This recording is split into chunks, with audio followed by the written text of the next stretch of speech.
Welcome back नाज़रीन। हम गुफ्तगू का एक दफ़ा फिर शुरू करते हैं, ब्रेक पर जाना पड़ा था। शाह साहब, मेरा अब आपसे यहाँ पर ये सवाल है कि एक मैंने इफ्तिखार साहब से ये सवाल पूछा कि आपके पाकिस्तान ने कहा है कि डू मोर, और दूसरे हिलरी क्लिंटन का एक विजिट उन्होंने किया है, इसकी क्या इंपॉर्टेंस है? और अब अगर हम अखबारात पढ़ रहे हैं और मजीद जो इतलात आ रही है उसमें ऑल पार्टीज कॉन्फ्रेंस को बार बार डिस्कशन के अंदर लाया जा रहा है और कहा जा रहा है कि जी ऑल पार्टीज कॉन्फ्रेंस में मुत्तफिका करारदाद की रोशनी में ये कदम उठाया जा रहा है ट्रायलॉग का। तो यहाँ पर मेरा सवाल ये है कि पाकिस्तान की तारीख के अंदर कभी भी फॉरेन पॉलिसी अस्करी क़यादत की गिरफ्त से बाहर नहीं रही है, तो अब एपीसी के कंधे पे और हुकूमत के कंधे पे बंदूक रखने का क्या मतलब मीनिंग है? मतलब वो तो सबको ही पता है कि कौन हमारी फॉरेन पॉलिसी टो करता रहा है।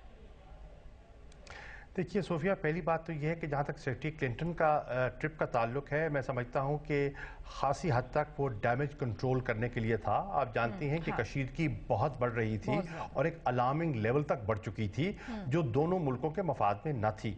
तो वो तशरीफ लाई और उन्होंने इंगेज किया और उनकी आपने देखा कि इंगेजमेंट का एक नतीजा निकला कि अमेरिका की जो टोन है उसमें तब्दीली आई है। It has change from intimidation to conciliation. तो ये एक तब्दीली हमने कुछ महसूस की है। अब सवाल ये है कि वो पाकिस्तान की क्यों ज़रूरत महसूस कर रहे हैं। देखिए, टाइम फैक्टर भी है। अमेरिका की जो वहाँ की डोमेस्टिक पॉलिटिक्स है उनके भी कुछ तकाजे हैं। 2012 में नए इंतखाबात आने हैं और उन इंतखाबात में ओबामा एडमिनिस्ट्रेशन बताना चाहती है कि जो उनकी हिकमत अमली थी, जो उनकी नई स्ट्रैटेजी थी, जो अफगानिस्तान में उन्होंने नाफिज की, वो कामयाब रही है। और उस कामयाबी का नतीजा ये है कि हमारा ड्रॉ डाउन प्लान जो है वो ऑनलाइन है और वो चल रहा है। 10,000 ट्रूप्स हमने ड्रॉ कर लिए और 2014 तक हम सबको तकरीबन बहुत से लोगों को वापस ले जाएंगे और कुछ फोर्स वहां रखेंगे। तो ये चीजें वो एक तासुर देना चाहते हैं कि उनकी कामयाबी हुई है। अब उस कामयाबी के हसूल के लिए पाकिस्तान का ताउन दरकार है। अगर आपने बात आगे बढ़ानी है तो पाकिस्तान का एक इंपॉर्टेंस को आप इग्नोर कर नहीं सकते। तो एक तो ये चीज भी हमारे सामने बड़े वाज़े तौर पर आ रही है। अच्छा, अब मैं इफ्तिखार साहब से ये पूछूंगी। इफ्तिखार साहब, आप एक चीज माफ कीजिए, दूसरी एक बात आपने की एपीसी के हवाले से। एपीसी के देखिए, एपीसी के हवाले से बात ये है कि आज एक तासुर जा रहा था कि पाकिस्तान से कुछ मिक्स्ड सिग्नल्स जा रहे हैं। एक जो है तबका, उसकी तरफ से एक राय जा रही है और एक अंसर पाकिस्तान में है वो अमेरिका को तासुर देने की कोशिश कर रहा है कि हम तो बिल्कुल आपके साथ ताउन करने के लिए तैयार हैं, हम तो पेशरफ्त करने के लिए तैयार हैं, लेकिन कुछ हॉक्स हैं जो हमारे रास्ते में रुकावट है। लेकिन ये जो एपीसी है, इस एपीसी ने एक मैसेज दिया है एक यकजहती का कि देखिए यहां जितना पॉलिटिकल, ये सिर्फ अस्करी क़यादत नहीं कह रही, जितना पॉलिटिकल एलिमेंट है बशमूल पीपल्स पार्टी के वजीर आजम के, वो सारे इस चीज पर मुत्तफिक हैं कि गिव पीस अ चांस और इनिशिएट अ डायलॉग और रिकंसिलिएशन की बात कर रहे हैं। तो उससे मैं समझता हूं कि वो हजरात जो निगोशिएट कर रहे थे उन्होंने अपने हाथ मजबूत किए हैं इस एपीसी की करारदाद से। तो आप इसको काफी कामयाब समझते हैं, एपीसी का होना? इसकी अहमियत ये है कि काफी कामयाब। मैं समझता हूं कि वो जो इंप्रेशन जा रहा था ऑफ मिक्स सिग्नल्स, उसको, उस तासुर को जायल करने में वो मददगार साबित हुई है। अच्छा इफ्तिखार साहब, मेरा यहाँ पर यही सवाल है कि इसका मतलब ये है कि जो शाह साहब ने बातें बताई हैं और उससे जो मुझे समझ आया वो ये है कि कौमों को बेवकूफ सिर्फ पाकिस्तान में सियासतदान नहीं बनाते, अमेरिका में भी बनाते। देखिए, मैं ये तो नहीं कह सकूंगा। मैं समझता हूँ जो एपीसी के हवाले से शाह साहब ने कहा वो बिल्कुल सही है। जब पाकिस्तान की पूरी कौम ने एक बात का मैसेज लाउड एंड क्लियर दिया। नहीं, वो क्लिंटन वाली बात पे, हिलरी क्लिंटन का जो विजिट था और अमेरिकी पॉलिसी, चूंकि मैशत तबाह हो चुकी है, वो ये बताना नहीं चाह रहा है, इलेक्शन आने वाले हैं, तो उन्होंने दिखाना है कि सब अच्छा है। इतने भोले नहीं है अमेरिकन, जितने भोले नहीं है, उनको पता है कि क्या तबाही आ रही है, बेरोजगारी जो है उनकी बड़ी है, ये उनके इल्म में है। असल में अमेरिका को इस जंग में मिला कुछ नहीं।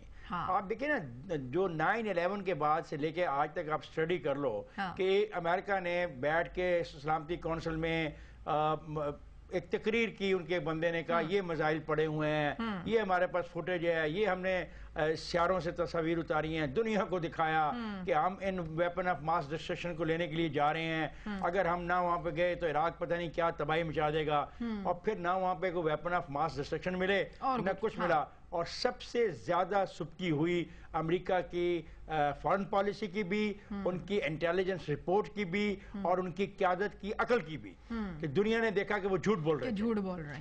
پھر انہوں نے دوسرا جھوٹ یہاں پہ شروع کیا کہ بس جناب یہاں پہ چند شرپسند لوگ ہیں اور وہ نیٹو والے ان کو بھی مارنے والے ہیں، سارے معاملات ٹھیک ہو گئے ہیں، انتخابات ہم نے افغانستان میں کرا دیے ہیں، every thing is under control. بات تو وہی ہو گئی نا کہ خالی پاکستان میں سیاستدان بیوقوف نہیں بناتے، امریکہ میں بھی قوم کو بیوقوف بنایا جاتا ہے، یہ تو مان لینا، یہ بات تو ہو گئی۔ میں یہ فکرہ نہیں کہنا چاہوں گا، میں سمجھتا ہوں کہ یہ زیادہ ضرور سے زیادہ تیکھا فکرہ ہے، ہم اپنے ملک میں ان فکروں کا استعمال کرنے کے بہت عادی ہو گئی ہیں۔ اصل میں ایکسپوز ہو رہا ہے، دیکھیں نا امریکہ ایکسپوز ہو رہا ہے، برطانیہ ایکسپوز ہو رہا ہے، نیٹو میں تمام جو قوتیں ہیں وہ ایکسپوز ہو رہی ہیں۔ کیا حاصل کیا؟ مطلب کیا، مجھے بتائیں، کوئی بتائیں انہوں نے کیا حاصل کر لیا؟ ایک اچھی حکومت بھی وہاں پہ نہیں بنا سکے، ایک ایسی پولیس نہیں بنا سکے جو اپنے آپ کا پراپرلی اپنے بقا کر سکے، ایسی فوج نہیں ارینج کر سکے جس کا یہ دعویٰ کر رہے تھے، وہاں پہ اکانومی نہیں ارینج کر سکے، وہاں پہ جو تباہی ہوئی افغان وار کی اس کو ریہیبلیٹ نہیں کر سکے، جس ریہیبلیٹیشن کی بات کر رہے تھے اس عمل کو مکمل نہیں کر سکے۔ تو وہ پاکستان نہیں ہے، وہ امریکہ ہے، وہ اپنے آپ کو مائٹی طاقت کہتا ہے، اس کی یہ ناکامیاں بڑی ناکامیاں ہیں اور اس کو ریئلائزیشن ہو رہی ہے۔ اب وہ کہتا ہے کہ اب اس کا دیکھیں نا، اگر یہ کہا جائے کہ جی بلوچستان کی کوئی لوگ اس کے سارے سسٹم کو تباہ کرنے میں کامیاب ہو رہے ہیں، یا اگر کوئی اس طرف بیٹھا ہوا ایک خاندان جو ہے وہ امریکہ کو ناکام کرنے میں کامیاب ہو رہا ہے، تو بڑی شرمناک بات ہے کہ اتنے سالوں سے تم وہاں پہ کچھ نہیں کر سکے، اب سارا کا سارا ملبہ پاکستان پہ ڈالا۔ یہاں پہ قوم اکٹھی کھڑی ہو گئی اور یہاں پہ قوم نے کھڑے کے فوج کے ساتھ ایک واضح طور پہ پیغام دیا کہ دیکھیں اب اس معاملے کو بند کریں، پاکستان کو بلیک میل کرنا بند کریں، اور اب کہ ہماری طرف سے ڈیمانڈ گئی ہے ڈو مور کی۔ اچھا چلیں، یہاں پر ناظرین وقت ہوا ہے مختصر سے وقفے کا، ڈسکشن کو آگے بڑھائیں گے، اس وقفے کے بعد میرے ساتھ رہیے۔